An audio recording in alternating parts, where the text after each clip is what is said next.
Bonjour les cancers, j'espère que vous allez bien. Alors on commence tout de suite cette série Prenons de la hauteur avec une lame du tarot de Marseille. Vous avez l'empereur, ça va vous donner un petit peu là le climat pour ce mois de mars. Donc l'empereur, c'est prendre une décision, c'est passer à l'action, c'est vraiment mettre les choses dans la terre. Avec ce 4, on acte.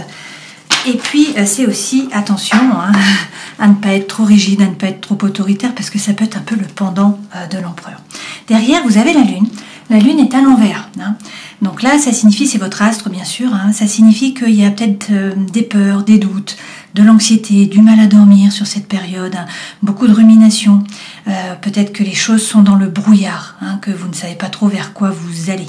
C'est peut-être pour ça qu'il faut prendre une décision et réussir à passer à l'action. Alors, on va commencer tout de suite en tirant les cartes de la pyramide de la compréhension pour comprendre un petit peu mieux votre situation sur ce mois.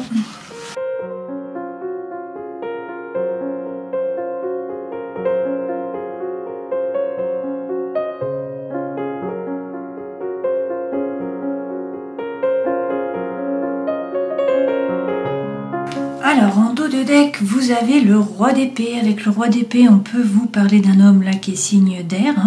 Donc, un Verseau, un Balance ou encore un Gémeaux.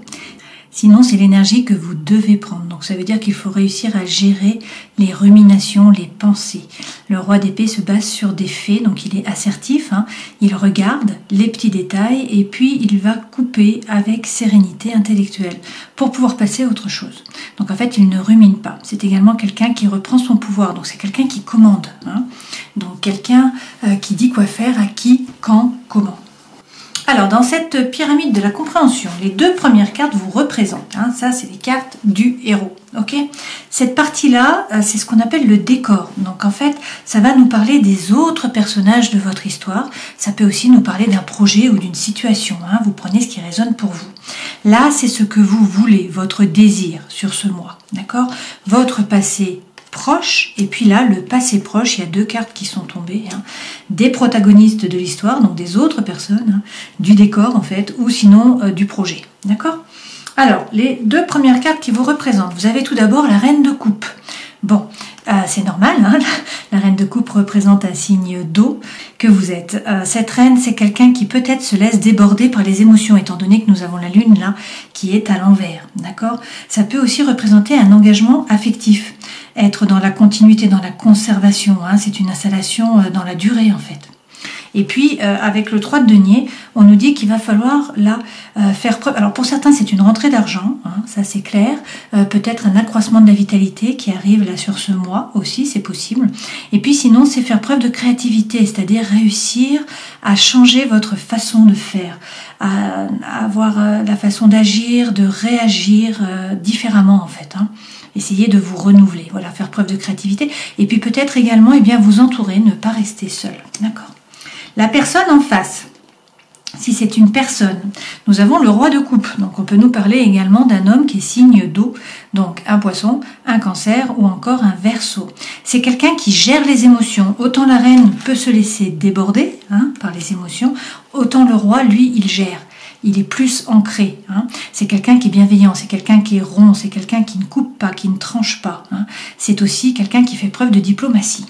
Alors, on a le 13 là. Donc avec le 13, on nous parle d'une régénération, d'un nouveau départ. Est-ce que ce personnage a coupé ? Alors peut-être coupé avec vous, c'est possible. Est-ce que ce personnage est en train de se régénérer ? C'est un nouveau cycle qui démarre. C'est possible également, ok ? Si c'est par rapport à un projet, écoutez, il y a un nouveau départ par rapport à un projet, et puis là, le projet est bien ancré, c'est quelque chose qui vous tient à cœur, qui vous fait vibrer, ok ? Votre objectif, votre désir, c'est quoi ? C'est réussir à sortir de la prison du mental, là. Vous voyez, vous avez peut-être des pensées qui sont limitantes, qui vous empêchent d'avancer, vous n'y voyez peut-être pas très clair. On a la lune, de nouveau, qui est là. Donc c'est une période un petit peu comme ça. Donc là, ce que vous voulez, c'est réussir à vous détacher, à revenir dans l'ici et le maintenant, hic et nunc, pouvoir peut-être vous repositionner dans le corps et lâcher prise, sortir du mental. Votre passé récent, a priori, là, vous avez tenu les positions.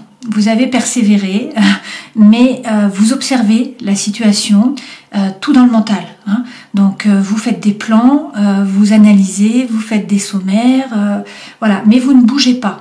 Vous ne prenez pas de risque, vous restez derrière la barrière comme ce personnage. Hein.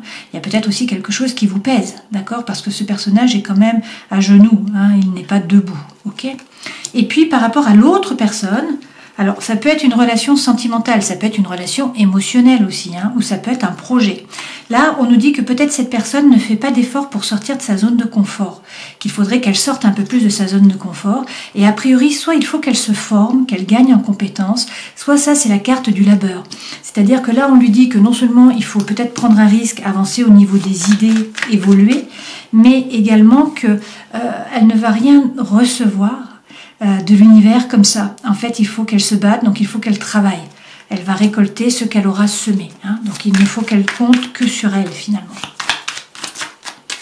Alors, sur vous, on rajoute des cartes. Pour l'instant, vous êtes un peu pendouillé. Hein. Il y a peut-être un obstacle, la situation n'avance pas, vous avez l'impression d'être suspendu, de ne pas pouvoir agir. Hein. Et ce n'est pas de votre fait en fait. Apparemment, il faut attendre que l'univers se décante. Par contre, vous pouvez essayer de regarder la situation différemment, sous un autre angle. Ça, c'est possible. Hein. Et puis, là, on nous dit que il faut essayer de retrouver le calme intérieur. Hein. Il y a peut-être eu là du yo-yo émotionnel. Bon, on a cette lune à l'envers, hein, donc voilà. Il faut essayer de calmer hein, le mental, être dans l'inquiétude. Vous êtes capable de créer une bulle de bien-être autour de vous, vous êtes capable de rentrer dans cette bulle pour retrouver le calme. Là, si vous persévérez, vous serez vainqueur. Une fois de plus, on vous dit qu'il faut tenir les positions. Hein. D'accord?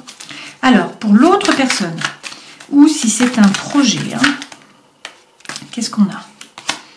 On a le page de denier. Donc, soit cette personne a un projet, et ce projet, il faut qu'elle arrête d'hésiter, il faut qu'elle le pose dans la matière. Soit sinon, on nous dit que c'est les balbutiements, là, un nouveau départ, peut-être quelque chose par rapport à un projet qui est tout nouveau. Hein. Un page, c'est toujours des débuts, d'accord? C'est toujours un balbutiement. Là, il est question de récolter. En fait, on vous dit que la personne va récolter, ou si c'est un projet, vous allez récolter. Ça va peut-être prendre un petit peu de temps, mais vous allez vers le succès, la réussite et vers la récolte, d'accord? Et puis, on a les amoureux. Donc, si c'est par rapport à un projet, il faut prendre une décision. Il y a peut-être un dilemme mental là, et il va falloir choisir, vous positionner.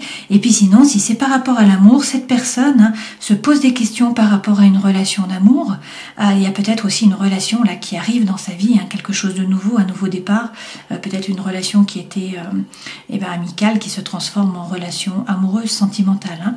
Dans tous les cas, avec les amoureux, c'est toujours pareil. Hein. Il faut réussir à se positionner, il faut réussir à prendre une décision. Et c'est peut-être pour ça qu'on vous dit il faut qu'il prenne la décision, hein, l'autre personnage, et qu'il arrête d'hésiter, en fait, qu'il passe son projet dans la matière. Si vous arrivez à sortir du mental, ce qui est votre souhait, vous avez le 6 de coupe. Alors le 6 de coupe, c'est quand même une très belle relation, hein, où vous êtes dans l'harmonie, dans la paix, dans l'épanouissement. C'est quelque chose une relation où vous pouvez laisser sortir en fait votre enfant intérieur, hein, tellement vous vous sentez bien, d'accord? Donc c'est un peu la relation que vous imaginiez, que vous souhaitiez depuis que vous êtes enfant, hein, depuis l'enfance. Et puis derrière, avec le page d'épée, eh bien on vous dit peut-être qu'il faut communiquer. Une fois de plus, un page, hein, donc un nouveau départ, quelque part. Donc ça peut être de la communication qui est rapide, notamment donc par Internet. Hein. Là, on nous dit aussi que vos anges gardiens sont là, donc il faut avoir confiance, il ne faut pas avoir peur, il faut avancer. Et puis pour certains d'entre vous, là, il est question de vous former, hein, de gagner en compétences. Alors, sur votre passé proche, où vous regardez la situation mais vous ne bougez pas finalement, on vous redit là avec l'empereur comme ici, hein, qu'il faut prendre votre décision et puis passer à l'action. Il faut mettre les choses dans la matière et il faut croire en un nouveau départ, en un nouveau projet. Une fois de plus, c'est un as, donc c'est un nouveau départ par rapport à quelque chose qui est matériel, hein, quelque chose qui est vraiment existant. On n'est pas dans les pensées, hein, on est dans la matière. Pour l'autre personne, ou pour le projet, si c'est un projet, vous avez peut-être l'impression que ça n'avance pas pour l'instant, que ça stagne. Hein. En fait, ça avance à petits pas, mais ce sont des pas qui sont sûrs. Si c'est par rapport à une personne, eh bien la personne avance aussi, même si elle a l'impression qu'elle stagne. Ou si c'est vous qui avez l'impression qu'elle stagne. Hein. Et puis, il y a un nouveau feu qui démarre. Donc ça, c'est bien aussi parce qu'on a un as, comme ici, hein, Là, on est vraiment dans la matière, quelque chose de concret. Là, on est dans l'énergétique. Hein. C'est l'envie, c'est l'énergie, c'est la fougue. Et puis, si c'est par rapport à une relation, il y a beaucoup d'attirance, beaucoup d'alchimie, hein, de la symbiose. Si c'est par rapport à un projet, c'est quelque chose qui anime la personne. Hein. Donc, par exemple, si elle veut attaquer une nouvelle formation, hein, eh bien, c'est quelque chose qui va lui plaire. Alors, on va rajouter des cartes avec la sentinelle. Sur vous, on nous parle d'une rupture. Là, il y a une séparation. Donc, c'est peut-être la fin d'une relation, c'est peut-être un divorce, c'est peut-être une rupture. Hein. Donc, c'est peut-être pour ça que vous êtes plongé dans la lune, pour certains d'entre vous. Pour l'autre personne, waouh, nous avons également la rupture. Hein. On nous parle aussi d'une séparation. Donc, ça peut être l'échec de la relation, sinon ça peut être la fin d'un contrat, si c'est professionnel, d'accord. Ça peut être aussi l'arrêt d'un projet pour l'instant, si c'était d'un projet dont il était question là, dans votre décor, ok. Là-haut, qu'est-ce qu'on nous dit? On nous dit que vous êtes des âmes sœurs, hein, qu'il y a des liens karmiques, en fait, entre vous. Alors, pour l'instant, effectivement, il y a de la mésentente, hein, il y a des disputes, des tensions, peut-être de l'incompréhension. Vous voyez, on a les deux cœurs là qui sont sur de la neige, donc dans le froid. Pour l'autre personne, on lui reparle de formation. Hein. Alors, est-ce que c'est le fait de se former qui fait qu'il y en a un qui doit partir, qui quitte l'autre pour aller se former plus loin, à l'étranger, ailleurs? Je ne sais pas, mais la formation revient. Hein. Donc là, il faut gagner en compétences, il faut se former, il y a un apprentissage. Alors, on nous parle de ce printemps, peut-être d'un bélier, d'un taureau, d'un gémeaux. On nous dit que vous allez trouver les solutions, hein, qu'il y a l'issue qui arrive là, que vous allez réussir à résoudre le problème. Et puis, on va faire une coupe. Alors, on vous dit qu'il y a de la rivalité, bon, de la compétition, hein, qu'il faut rentrer dans le jeu, d'accord? Pour ce faire, il faut peut-être faire preuve d'introspection, parce que là, il y a une pause. Vous voyez, il y a une pause qui est actée, alors ça va vous permettre d'évoluer, hein, c'est une transformation. Donc, il faut le prendre comme un nouveau départ, comme quelque chose qui vous permet vraiment de vous aligner, cette pause, hein, puisque là, on vous dit qu'il faut faire preuve de congruence, il faut réussir à trouver votre propre lumière. Effectivement, il y a un combat. Alors, est-ce que c'est par rapport à la famille, hein, ou est-ce qu'au contraire, votre famille va pouvoir vous appuyer? C'est là que vous serez en sécurité. Dans tous les cas, derrière, regardez, on a les retrouvailles, on a le retour. Alors, on a la personne du passé, l'ex-partenaire qui revient des retrouvailles. Et puis, on vous dit aussi qu'il y a la dissipation des ennuis. En fait, c'est le retour du soleil. Hein. L'éclaircie arrive. Voilà, j'espère que cette guidance aura pu vous éclairer. Je vous souhaite le meilleur pour ce mois de mars. Hein. Prenez soin de vous et puis à une prochaine fois. Ciao.